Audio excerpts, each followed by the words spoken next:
아침에 시작을 알리는 글로벌 주식 라이브 월스트리트 모닝 브리핑 10월 23일 월요일 방송 시작하겠습니다. 여러분 안녕하세요. 여도은입니다. 제가 생각한 모습이 아니네요. 약간 락커 같은 그런 느낌이 드는 건 제 생각일 뿐이겠죠. 예. 제가 이제 약간 머리가 많이 자랐죠, 여러분. 여러분의 사랑을 먹고 머리가 쑥쑥 자라고 있는데 이거를 또 아침마다 어떻게 해야 될지 너무나 고민을 하다가 오늘은 또 살짝 가르마를 바꿔봤는데 락커 같은 느낌이 드는 건 그냥 제 기분 탓이겠죠. 예. 아침마다 고민을 합니다. 내용도 중요한데 또 이제 약간 이제 보여지는 직업이다 보니까 여러분께 조금이나마 좀 좋은 모습을 보여드리고 싶은데 쉽지가 않습니다. 어떻게 해야 될지 모르겠어요.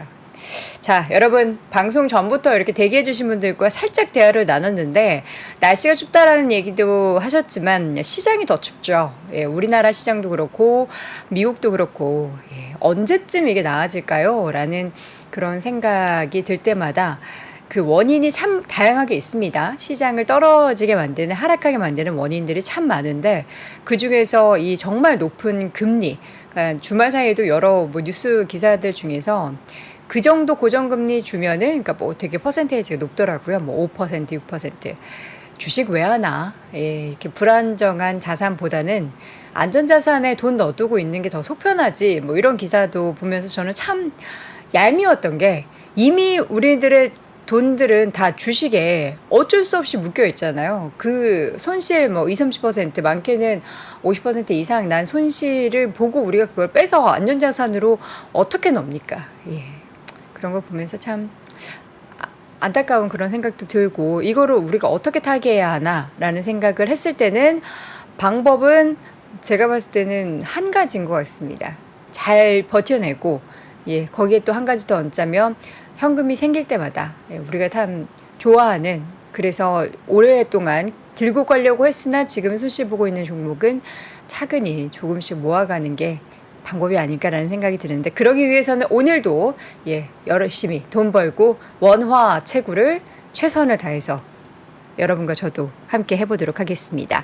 자, 월스트리트 모닝 브리핑 주말 사이에도 시장이 떨어졌습니다. 왜 떨어졌을까요? 그 원인들 잠시 후 확인해 보도록 하겠고요. 오늘 심층 인터뷰는 박동훈 회계사와 함께 합니다.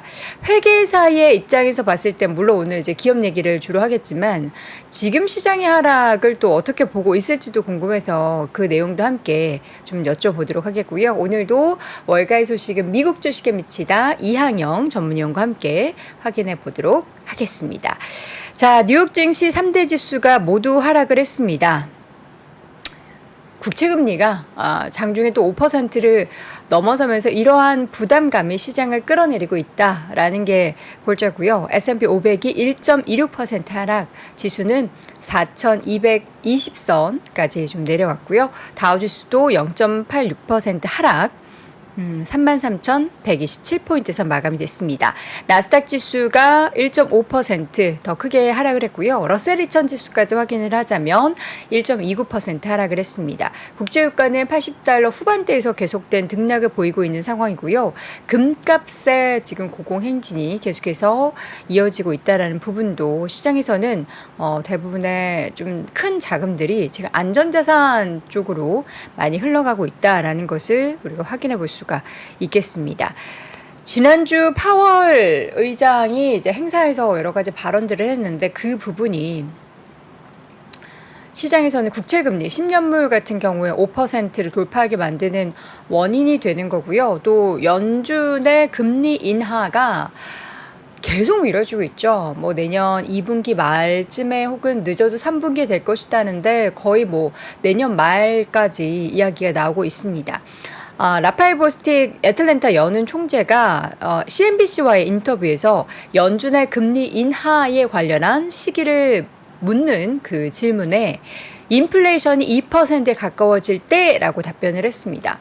어떻게 보면 굉장히 교과서적인 답변인 거죠. 파월 의장이랑 크게 다를 게 없습니다. 예, 할 수 있는 대답이 이거밖에 없을 거예요. 그들이 목표가 2%인데 이거를 구체적인 뭐 이런 경우보다 아주 깔끔하게 대답할 수 있고 잘 빠져나갈 수 있는 대답이 이거밖에 없다라는 그런 생각도 들었습니다. 2%에 가까워질 때.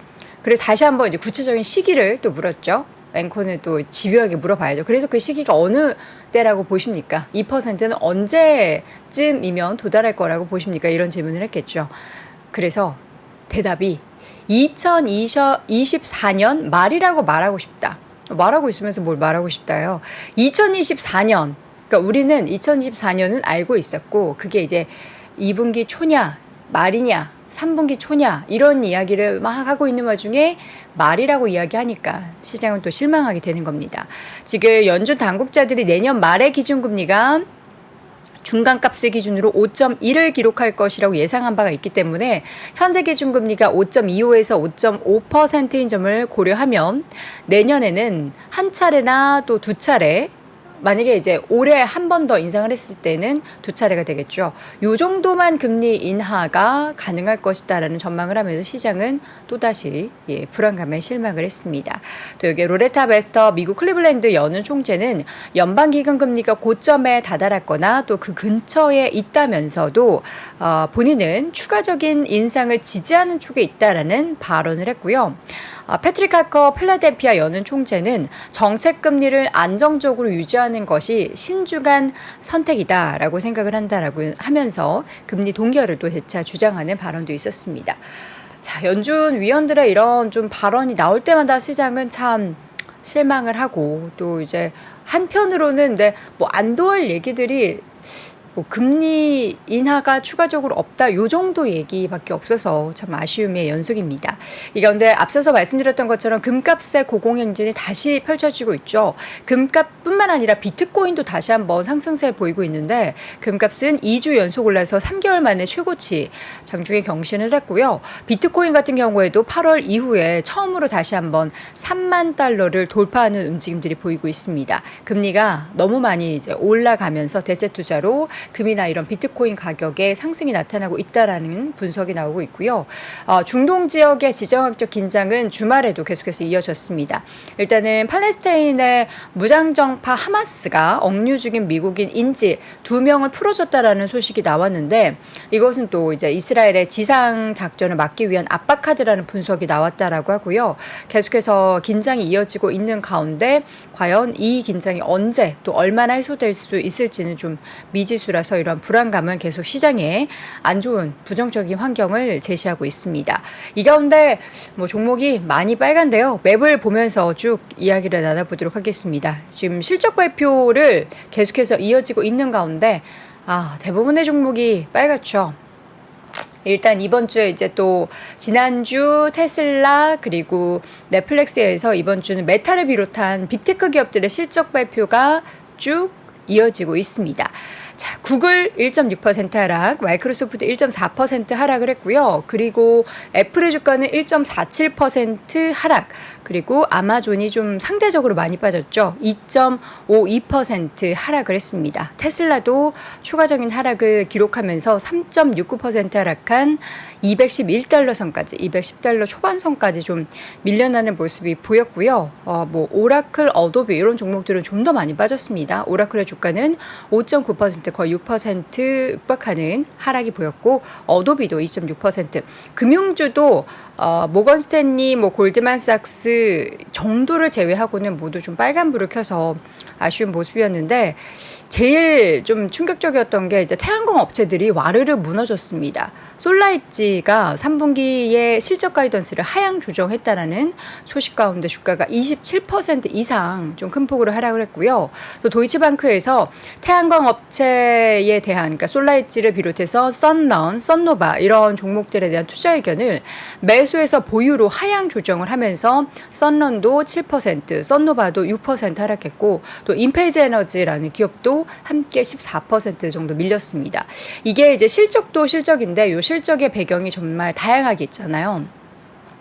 그런 얘기가 또 나오고 있죠. 최근에 이제 바이든과 또 향후에 또 대선 주자로 뛰게 될 트럼프 대통령 간의 그 관련한 수치가 봤더니 트럼프 대통령이 더 높게 나타나면서 워낙에 이제 트럼프는 전통적인 에너지를 손을 들어주는 쪽이기 때문에 태양광, 신재생 에너지 쪽에 관련된 종목들이 이렇게 낙폭을 키워가고 있다라는 부분도 원인이 되는 걸로 나오고 있고요. 종목 가운데서 이제 유전 서비스 관련한 업체죠. 슐럼버그가 매출이 예상치를 하회하면서 주가는 3% 하락했고, 실적 발표 내용 조금 더 보자면 리전스 파이낸셜 분기 순이익과 영업이익이 예상치를 또 밑돌았다라는 소식에 주가는 무려 12%나 하락을 했습니다.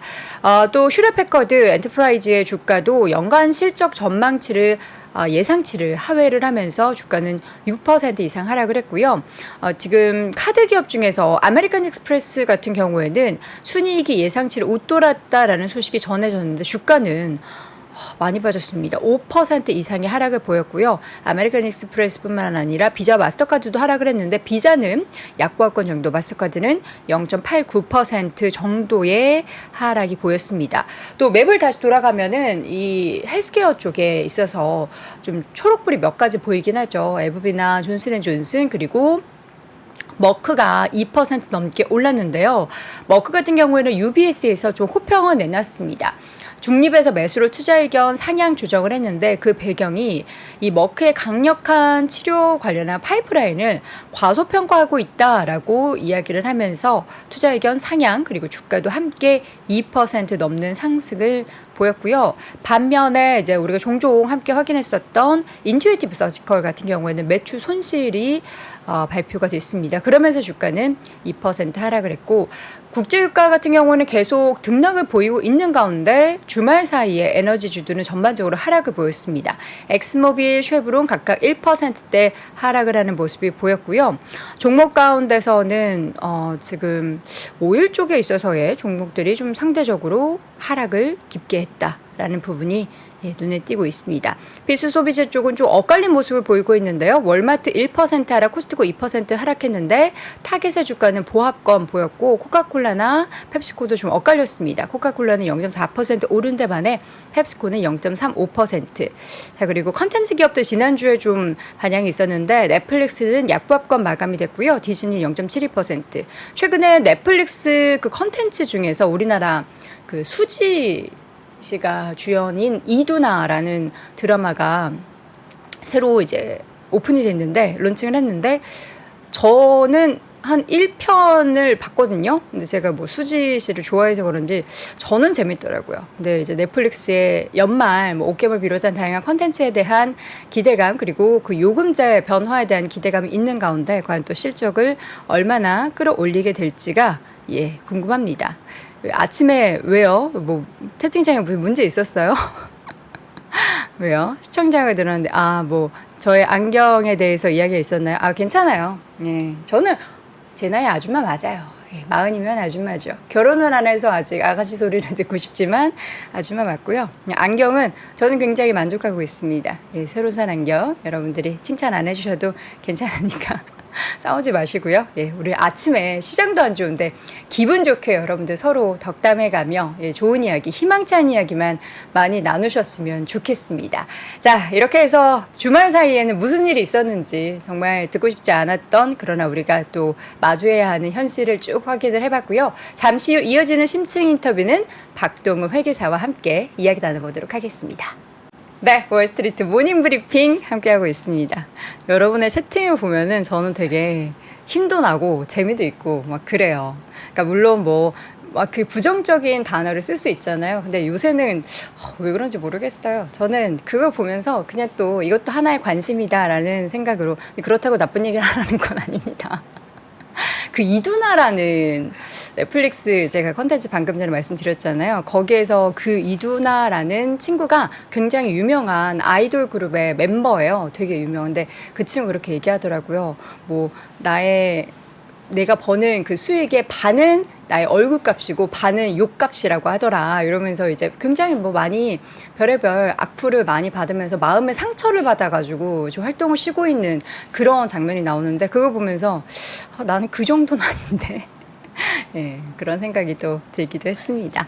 자, 월스트리트 모닝 브리핑 기분 좋은 하루의 시작을 맞이해야 되니까 여러분 기분 좋은 이야기 함께 나눴으면 좋겠고요. 이번에 심층 인터뷰 박동읍 회계사와 함께 하도록 하겠습니다. 회계사님 어서 오세요. 네, 안녕하세요. 반갑습니다. 네. 요즘 이제 회계사님의 관점에서 봤을 때 네. 시장의 하락의 가장 큰 요인은 뭐라고 생각하세요? 가장 큰 요인은 아무래도 뭐 경기가 좋지 않아서 경기가 안 좋다고요? 네. 미국 같은 경우는 경기 관련한 지표가 여전히 미국은 예외죠. 네, 미국은 우리나라. 네, 우리나라 경기가 더 안 좋나요? 우리나라는 좀 많이 안 좋잖아요. 느낌 자체도 그렇고 부도나는 기업도 나오기 시작하고 이제 네. 그러니 뭐 미국은 뭐 상대적으로 실적은 잘 나오는데 아무래도 좀 또 전쟁 터지고 하니까는 네. 보통 이제 그 심리적인 요인이 좀 지배를 또 하는 그런 경향도 있다 보니까는 그쵸.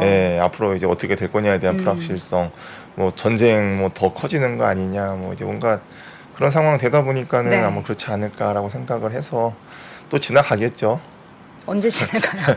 언젠간 지나가겠죠. 그러니까 늘 그래왔듯이. 우리 보면은 연준의 연은 총재들한테 이제 그런 걸 막 물어보잖아요. 언제 금리 인하합니까? 그래서 구체적인 시기가 언제입니까? 뭐 이런 얘기 하는 것처럼 저도 막 여쭤보고 싶거든요. 이제 우리 게스트로 출연하시는 분한테 회계사님은 언제라고 보세요? 구체적인 시기. 저도 뭐 그쪽을 잘 모르지만 정확하게 일단은 뭐 물가부터 잡아야지 뭐가 잡히지 않을까. 근데 물가 잡힌다라는 거는 결국에는 이제 경기가 조금 네. 침체가 돼야지 그게 잡히는 상황이 되는 건데. 금리가 일단은 뭐 그 어쩔 수 없는 상황이죠. 물가를 잡으려면 또 금리는 올려야 되고 그러면은 또 금리가 올라감에 따라서 영향을 미치는 게 한두 가지가 아니다 보니까는 그게 일단 좀 시간이 걸릴 텐데 근데 항상 이제 그래 왔듯이 뭐 예전에 제가 한 10년 전 자료도 한번 찾아보고 하면은 분명히 또 이런 시절이 있었거든요. 그러다가 또 지나가고 또 좋아지고 그래서 항상 좀 긴 호흡을 계속 말씀드렸던 이유도 이제 우리가 뭐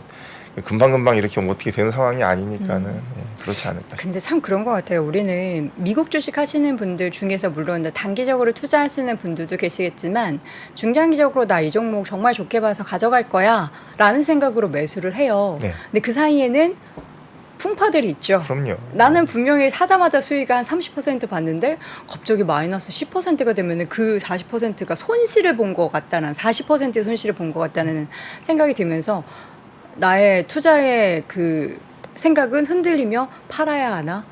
장기 투자는 답이 아닌가? 그런 생각을 하게 되는데 혹시 그런 주변에 이제 뭐 투자하는 분들이 나 이거 오래 갖고 걸라 그랬는데 이렇게 빠진 거 어떻게 해야 돼 할 때는 어떤 조언해 주십니까? 숫자를 봐라. 뭐 이런 얘기를 해 주십니까? 숫자를 봐라. 그 다음에 기업에 대한 믿음이 약하구나. 그럴 거 믿음으로 투자. 네, 그럴 거 왜 투자했느냐. 네. 예전에 이제 버핏이 한 말이 결국 이제 맞는 말이죠. 10년도 가져가지 않을 거면은 단 하루도 가져가지 그러니까, 말아라. 결국 이제 그게 같은 맥락이라고 생각을 합니다. 네. 그러니까 우리나라 이제 좀 물론 뭐 우리나라 우량주도 물론 있지만은 좀 예외적으로 뭐 테마주나 뭐 재료위에서 왔다 갔다 하는 이제 이런 식으로 투자하면은 사실 미국 기업 같은데 투자 못하죠. 네. 성향 자체가 안 맞으니까는. 그쵸. 자, 여러분 잘 들으셨죠? 뭐 저의 이야기는 위로가 안 될 거기 때문에 우리 회계사님의 숫자로 항상 기업을 평가하는 회계사님의 뷰를 살짝 엿봤고요. 오늘은 보니까 정유주 이야기를 하시려고 갖고 나오셨는데 사실 정유주가 매력이 없어질 뻔했거든요. 근데 올해 다시 국제유가가 또 올라가면서 상대적인 매력이 조금씩 더 올라가고 있어요. 정유주 일단 어떤 관점으로 가지고 오셨을까요? 일단 우리가 소위 얘기하는 기름집이죠. 기름집. 근데 이제 우리나라 SK이노베이션이나 뭐 GS나 SOE라고 차이점이 있다면은 미국 정유사들은 그 정유만 하는 게 아니고 네. 원유 채취부터 해가지고 수직 계열화가 되어 있어서 좀 투자에 앞서서 공부를 좀 해야 되는 부분이고 네. 일단은 그 버크셔 해서웨이가 2022년부터 이제 쉐브론에 투자를 하면서 지금 이제 지분율로는 거의 한 7% 지분 확보하면서 2대 주주까지 지금 올라온 상황이다 보니까는 분명히 이제 메리트는 있다라고 아마 생각은 할 수 있을 네. 것 같고 그리고 뭐 전쟁으로 인해서 또 중동의 불확실성 커지면은 아무래도 또 투자자 입장에서는 그럼 또 뭐가 또 수혜를 볼 거냐에 대해서 관심을 가질 상황이니까는 네. 그리고 말씀하셨던 것처럼 조금 이제 메리트가 사라질 뻔했는데 근데 실적은 또 잘 나오고 근데 실적이 떨어지면 항상 똑같죠. 미국 기업들 주주가치 제고에 또 이제 엄청나게 돈을 쏟아 부으면서 주가 방어하고 그런 그림이 나오기 때문에 아마 미국을 대표하는 뭐 엑소모빌이나 쉐브론의 히스토리까지 한번 쭉 따라가 보시면은 아 괜찮은 기업이구나라는 것도 아마 좀 느끼실 수가 있을 것 같습니다. 네. 근데 왜 엑스모빌 쉐브론까지만 가지고 오셨어요? 버핏의 옥시덴탈 페트롤리움도 궁금한데. 주가로 따지면 일단은 뭐 시가총액 14위랑 23위가 상위권 기업들 예, 보시면서 아마 그 거의 뭐 밑에 기업들도 물론 뭐 보긴 봐야 되겠지만은 예, 아무래도 뭐 시가총액 상위권 기업들 공부하면서 그 하위권 기업들은 이제 그건 별도로 이제 좀 한번 보시면 게 맞을 것 같고 네네. 어떤 관점에서 봐야 되느냐만 아마 정리하시면 될 것 같아요. 자, 그러면 첫 번째 자료 보면서 시가총액과 이제 숫자로 이 엑스모빌과 쉐브론의 한번 차이를 확인해 보도록 하겠습니다. 네, 화면 한번 보시면 네. 근데 사실 엑소모빌이 쉐브론보다는 다 덩치가 큽니다. 이게 시가총액도 보면은 금액이 위에 이제 100만 불 단위여가지고 4,524억 불 시가총액. 우리나라 이제 그 원화로 환산하면은 한 611조 정도. 쉐브론이 한 426조니까는 엑소모빌이 쉐브론보다 한 1.4배 정도 크게 나와요. 그래서 회사 일단 뭐 사이즈로 치면은 엑소모빌이 큰데 그럴 수밖에 없는 게 매출액도 엑소모빌이 쉐브론보다 한 1.7배 크고 그다음에 순이익도 뭐 한 1.6배 정도 차이 나니까는 예, 이제 엑소모빌이 당연히 시가총액 더 위로 가는 게 맞을 거고 순이익률은 아주 미세하게 뭐 차이가 별로 중요하진 않을 수도 있는데 한 1% 정도 차이 나는 거는 이따가 뒤에 설명드리겠지만은 그 원유 채취부터 해서 정유, 정제해서 정유 판매까지 해서 이런 그 판매 비중에서 조금 차이 나는 것도 있고 그 다음에 사업 구조도 조금 다릅니다. 그러니까 엑소모빌은 다 하는 분위기고 쉐브론은 좀 이제 리스크를 분산하는 분위기여서 그게 아마 조금 차이 난다라고 보시면 될 것 같아요. 네. 매출과 순이익, 순이익률. 근데 이게 덩치는 엑스모빌이 더 크지만 뭔가 리스크를 분산한다라는 말을 들었더니 쉐브론이 더 매력적이게 느껴지는 거예요. 그래서 지금 워렌 버핏이 엑소모빌이 아니고 쉐브론을 선택한 게 아닌가라는. 쉐브론을 샀어요, 워런 네, 버핏이? 그 옥시덴탈 페트롤리움뿐만 아니라 그것도 있는데 쉐브론도 있어요? 네, 오. 버핏 해서웨이에서 그 최근 2년 동안 포트에 가장 많이 이제 집중된 저기 그 매입한 부분이 네. 쉐브론이죠. 그래서 그 정유사 그 섹터에서만 보면 두 번째 기업인데. 그러네요. 네, 그래서 이 회사를 왜 샀을까가 좀 저도 좀 개인적으로 궁금했고, 근데 덩치를 보던 뭐 실적을 보던 그다음에 뒤에 나오는 여러 캐파라고 하죠. 뭐 그 매장량부터 해가지고 그 다음에 정유 생산량 보면 다 엑소모빌이 앞서가는데 네. 왜 쉐브론을 선택했을까? 이게 사실 좀 궁금하긴 합니다. 네, 지금 보니까 이제 상위 5개, 그 버크셔 해서웨이의 상위 5개 포트폴리오 안에서 가장 큰 게 애플, BOA, 그리고 쉐브론, 코카콜라, 아메리칸 익스프레스가 가장 큰데 우리는 옥시덴탈 페트롤리움을 워낙에 이제 최근에 신규 매수했다라고 해서 관심을 가졌지만 쉐브론은 꾸준히 계속해서 비중을 늘려가고 있는 그런 종목이다라는 것을 여러분께 함께 확인해 보셨으면 좋겠고요. 자, 다음 자료. 그래서 지금 어느 정도의 규모로 지금 사업을 하고 있는지 하나씩 좀 열어보도록 할까요? 결국은 이제 실적이 벌어진다라는 얘기는 아무래도 뭐 여러 가지 그 매장량이라던가 아니면은 뭐 정유 생산에서 차이가 나니까 이제 실적이 벌어질 수밖에 없는 거고, 그래서 뭐 엑소모빌이 단연 미국 정유사 중에 1등 기업은 맞는데 어쨌든 뭐 버크셔 해서웨이 워렌 버핏 입장에서는 쉐브론이 조금 더 투자 메리트가 있다라고 봤으니까는 아마 이제 그거 보면서 아마 좀 도대체 쉐브론이 뭐가 나을까를 한번 좀 생각을 해볼 텐데 네. 그 준비된 자료 한번 같이 보시면은 그 두 개 회사 연차 보고서에 이제 10K에 나오는 내용들인데 그러니까 회사 어쨌든 뭐 하는 일 자체가 그 원유 채취부터 해가지고 정유 판매니까는 이제 뭐 입증된 매장량, 그러니까 우리 가지고 있는 그 유정이랑 그 다음에 이제 뭐 천연가스 관련된 뭐 광고 해가지고 어느 정도 가지고 있느냐. 그래서 뭐 100만 배럴 기준인데 결론적으로는 엑소모빌이 역시 쉐브론보다 1.6배 더 많이 그 유정이랑 광고를 가지고 있는 그런 상황이고. 근데 가지고 있어도 다 개발은 못하죠. 일단은 뭐 그 환경 문제도 있고 개발 비용도 엄청나게 많이 들어가기 때문에, 그래서 가지고 있는 이제 그 그 광고나 유정을 이제 어느 정도 개발했느냐 보면은 개발률은 쉐보론이 조금 더 높습니다. 65% 정도. 그래도 사실은 뭐 개발된 광고 자체에서 나오는 원유하고 뭐 천연가스는 엑소모빌이 쉐보론보다는 한 1.5배는 많으니까는 예, 개발을 조금 더 했다라고 해도 어쨌든 뭐 원유 채취 자체로는 뭐 역시 엑소모빌이 쉐보론보다는 훨씬 낫다라고 이렇게 볼 수가 있고 네.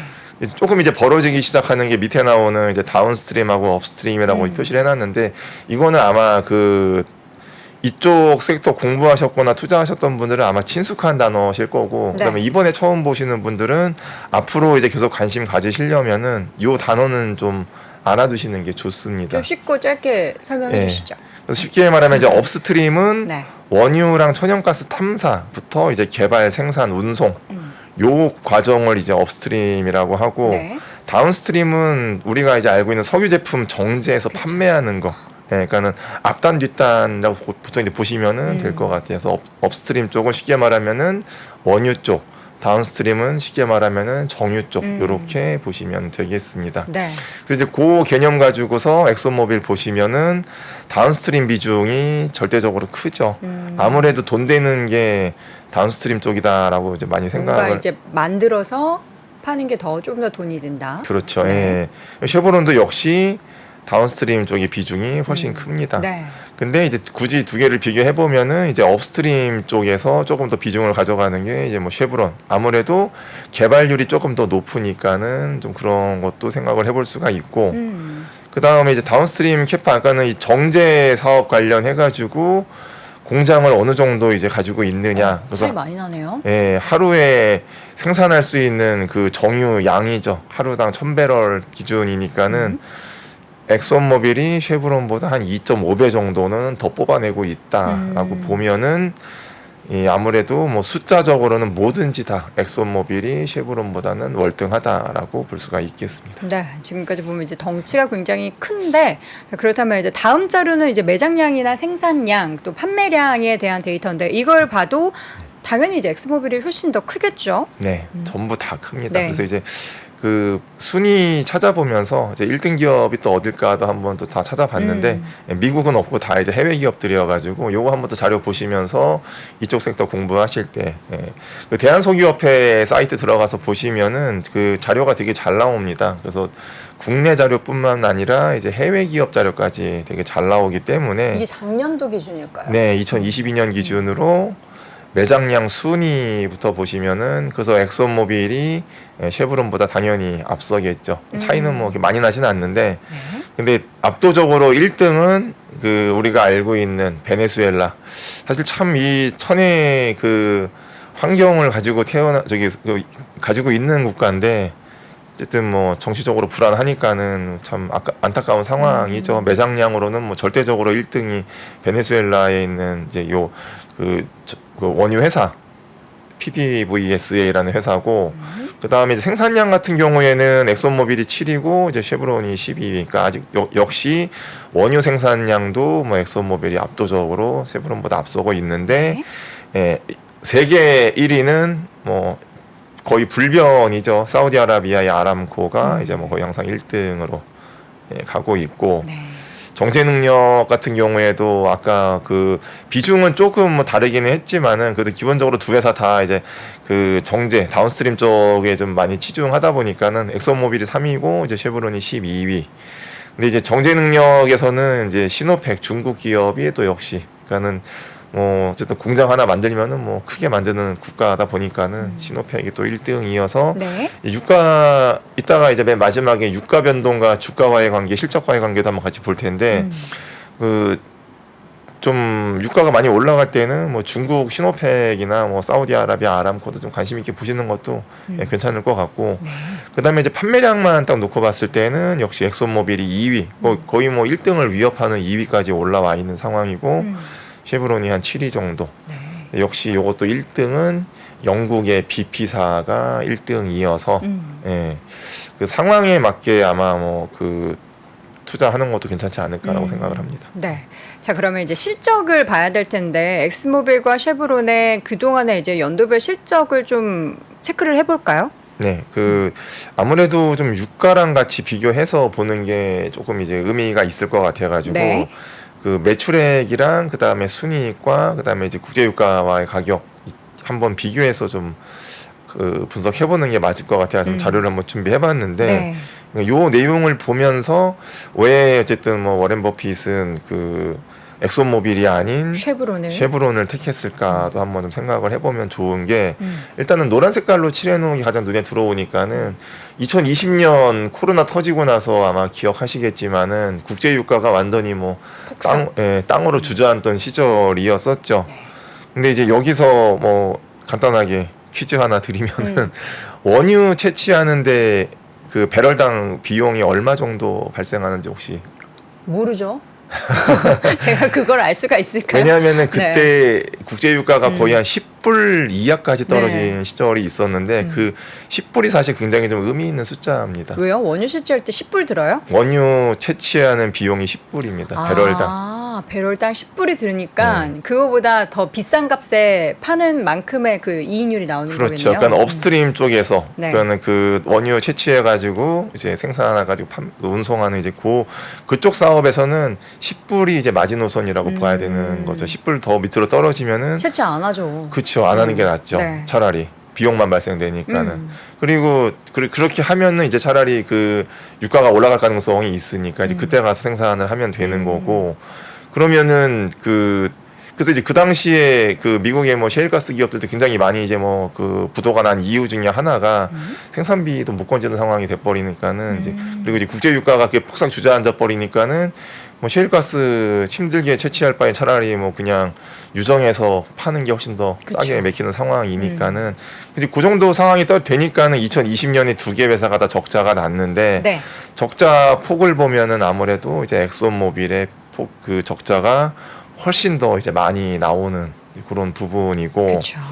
그래서 뭐 국제유가 평균가가 그때 거의 뭐 바닥을 찍던 시절이었으니까 물론 이제 10불까지 내려왔다가 2020년 뭐 전 세계적으로 마찬가지지만은 유동성 풀면서 이제 서서히 또 올라와가지고 한 43불 정도까지는 이제 평균 가격이 나왔는데 어쨌든 이제 거의 한 최근 6년 사이에 다 대규모 적자를 냈었던 이제 그런 상황이었고 그래서 유가랑 이제 실적과의 관계를 보면은 대략 한 45불에서 한 50불 정도가 거의 정유사들 이제 소위 말하는 BEP 손익분기점에 거의 맞춰지는 숫자다라고 보시면 될 것 같고 넘어가면서부터는 이제 그다음부터는 뭐 안정적인 수익이 발생이 되죠. 업스트림이든 다운스트림이든. 그래서 뭐 예를 들면 국제유가가 한 50불 이상 나온다라고 하면은 기본적으로 업스트림 쪽, 그러니까 원유 생산해가지고 운송하는 그쪽 사업에서는 뭐 충분하게 이익이 많이 나는 거고. 그다음에 뭐 다운스트림 쪽, 정유 쪽은 이제 뭐 정제 마진 기본적으로 확보해가지고서 사업을 하는 상황이다 보니까는 이 엑소모빌도 그렇고 쉐브론도 그렇고 원유 채취부터 정유 판매까지 수직 계열화가 되어 있으니까 쉽게 말해서 10불에 채취해가지고 정유 이제 국제유가 평균 이상 가격으로 이제 마진 붙여서 이제 정유 판매하면은 이익은 엄청나게 많이 나올 수 있는 구조라고 이제 볼 수가 있죠. 그래서 아무래도 우리나라 같이 원유 사와가지고서 정제해서 판매하는 이제 국내 정유사들보다는 훨씬 좋은 수익 구조를 가져갈 수밖에 없는 게 업스트림까지 다 하고 있는 상황이다 보니까는 이제 가능한 얘기라고 볼 수가 있겠죠. 여기 근데 숫자를 보니까 당기순이익의 숫자가 2020년 기준으로 해서 물론 이제 2019년에 쉐브론도 줄긴 했지만 나아질 때의 그 변화율이나 그 숫자 자체가 쉐브론이 더 좀 매력적으로 보이는 거는 폭발력이 있죠. 폭발력이 왜 있는데 그러는 거예요? 근데 증감률을 계산을 해보면은 이제 연평균 증가율을 이제 예전부터 보면은 쉐브론이 조금 더 나아 보이기는 하는데 근데 이제 2020년에서 21년 넘어갈 때랑 22년 넘어갈 때 순이익 보면은 사실 엑소모빌도 만만치 않게 성장을 하고 있어가 둘 다 거의 막 2배 이상씩 성장을 할 정도니까는 이게 국제유가가 이렇게 확 올라가 버리면은 이거 실적 올라가는 거는 굉장히 무섭다라고 볼 수 있을 정도니까는 네. 10불에 채취해가지고 뭐 70불, 98불에 이제 국제유가 형성되면은 기본적으로 80불은 소위 말해서 먹고 가는 상황이고 거기다가 이제 정제 그 비용 써가지고 정제 마진까지 하면은 뭐 업스트림이든 다운스트림이든 뭐 이익은 어마어마하게 나오는 이제 그런 구조다 보니까는 괜찮죠. 근데 이제 제가 이제 말씀드리고 싶었던 거는 2020년에 이제 그 국제유가 떨어지면서 실적이 많이 내려갈 때 쉐브론이 그래도 조금 이제 엑손보다 좀 낫다라고 보여지는 이유 중에 하나가 네. 그 우리나라 정유 3사, 정유 4사죠. 현대 오일뱅크까지 비상장까지 하면 4사인데 네. 그 GS 칼텍스가 지분 구조가 어떻게 되냐면은 GS 그룹이랑 쉐브론이랑 50대 50입니다. 그러니까는 정확히 말하면은 어느 누구도 지배하고 있지는 않은 공동으로 보유하고 있는 기업인데 네. 그 쉐브론이 이런 비즈니스를 굉장히 많이 해요. 50대 50으로 이렇게 예, 그런 식으로 해서 나눠서? 해외에 계열사로 가지고 있는 이런 거를 굉장히 많이 합니다. 그래서 엑손모빌은 전체 매출액에서 거의 한 90%는 자기네들이 직접 다 생산하고 판매하는 구조인데 쉐브론은 70%만 하고 30%의 이익은 해외 계열사에서 발생하는 걸로. 그렇군요. 그 이유는 결국 리스크 회피하겠다라는 얘기죠. 업력이 둘 다 뭐 100년 가까이 되는 회사들이다 네네. 보니까는 그동안 이제 그 회사들도 뭐 많이 깨달았겠죠. 국제유가 이제 아까 우리 초장에 얘기했던 것처럼 뭐 안 좋을 때 있으면 좋을 때 다시 또 오듯이 이 두 기업들도 뭐 사업을 뭐 1, 2년 한 게 아니니까는 그거는 쉐브론 같은 경우도 뭐 한 100년 이상 하면서 딱 봤겠죠. 이 국제유가가 계속 변동되는 상황에서 올라가면은 엄청나게 이익 나오는데 떨어지면은 엑소모빌 같이 손실이 이제 많이 커지는 이제 이런 상황이 되다 보니까는 해외 계열사를 세워가지고 그래서 이제 50대 50으로 투자해서 거기 그러니까 예를 들면 GS 칼텍스에서 이익이 났다.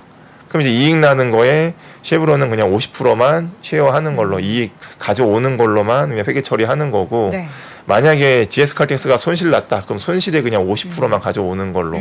근데 이제 엑소모빌 같은 경우에는 2020년 같이 국제 원유 가격이 폭삭 주저앉아 버리면은 다 껴안는 거죠. 그렇죠. 왜냐면 본인들이 다 사업을 하는 구조이기 때문에. 그래서 아마 이제 그런 거 생각해 보면은 워런 버핏 입장에서도 항상 얘기했듯이 뭐 10년 이상 가져갈 주식 아니면 투자 안 한다라는 이제 그런 철학이 있으니까는 분명히 지금은 어쨌든 뭐 전 세계적으로 전쟁 나고 좀 불행한 상황이기는 하지만은 투자하는 그 입장에서는 기회라고 보는 거니까는 뭐 두 개 회사 중에서 이제 쉐브론이 어쨌든 뭐 위험을 더 분산하는데. 그렇죠. 위험 분산이 훨씬 더 좋다라고 볼 수가 있고 네네. 그다음에 이제 마지막으로 이제 뭐 그 또 추가하면은 네. 실적이 분명히 또 이제 유가 떨어짐과 동시에 실적이 좀 떨어질 수도 있는데 그렇죠. 그럼 이제 항상 뭐 주주가치 제고죠. 미국 기업들은 돈 풀어가지고 배당 주거나 뭐 자사주 취득하거나 네. 배당은 두 회사 별 차이는 없습니다. 3%대 초중반이기 때문에 이렇게 차이도 없고 메리트도 없는데 네. 자사주 취득은 또 역시 두 쉐브론이 더 회사 잘해요.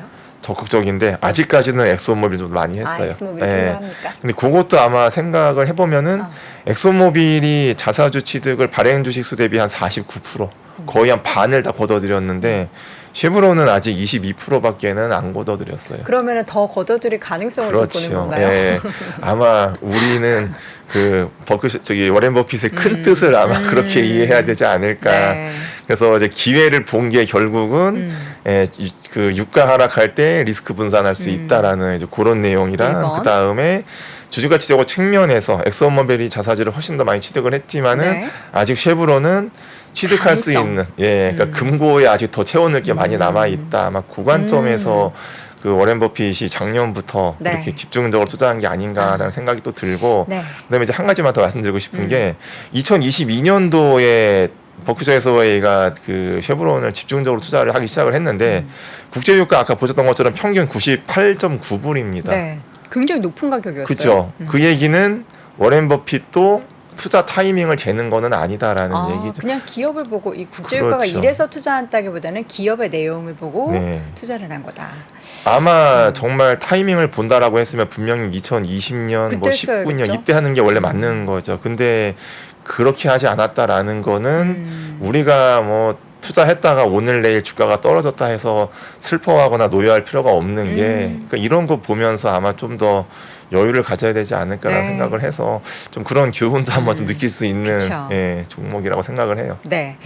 왜 워런 버핏이 엑스모빌이 아닌 쉐브론을 선택했는지에 대해서는 이 내용들을 봐도 알 수 있을 것 같고, 우리 또 시청자분 중에 한 분이 또 엑스모빌 같은 경우에는 거의 뭐 미국 내수라고 볼 수 있는데, 쉐브론은 이제 전 세계를 대상으로 한다. 아까 말씀해 주셨던 것처럼 여러 가지 지분 투자를 해가면서 그렇게 뭔가 리스크를 분산하는데도 굉장히 또 잘 경영을 하고 있는 것 같습니다. 향후에 요 이제 재미있을 것 같아요. 쉐브론이 얼마나 더 그 자사주 취득과 소각을 하는지도 그 퍼센테이지가 잘 올라가는지 여부도 보시면서 또 버크셔 서웨이 또 워런 버핏의 투자의 성공을 혹은 실패를 어떻게 좀 가늠해 볼 수 있을지도 체크해 보시면 재밌을 것 같습니다. 자, 이렇게 해서 오늘 정유주 관련한 이야기를 하면서 버크셔 서웨이 투자의 아이디어까지 확인을 해봤고요. 오늘 이 시간 박동흠 회계사와 함께했습니다. 회계사님 고맙습니다. 네, 고맙습니다. 장 시작 전부터 종료까지 쏟아지는 수많은 뉴스와 정보들. 이 중에서 어떤 것이 투자에 정말 도움이 되는 정보일까요? 3프로의 증시 셔터맨 박근영 마스터가 직접 정보를 선별하고 투자의 힌트를 드립니다. 시간도 아끼고 투자 아이디어도 얻는 시간, 박근영 부장의 마켓 힌트와 함께 하세요. 자세한 사항은 3프로 TV 앱과 홈페이지를 확인하세요.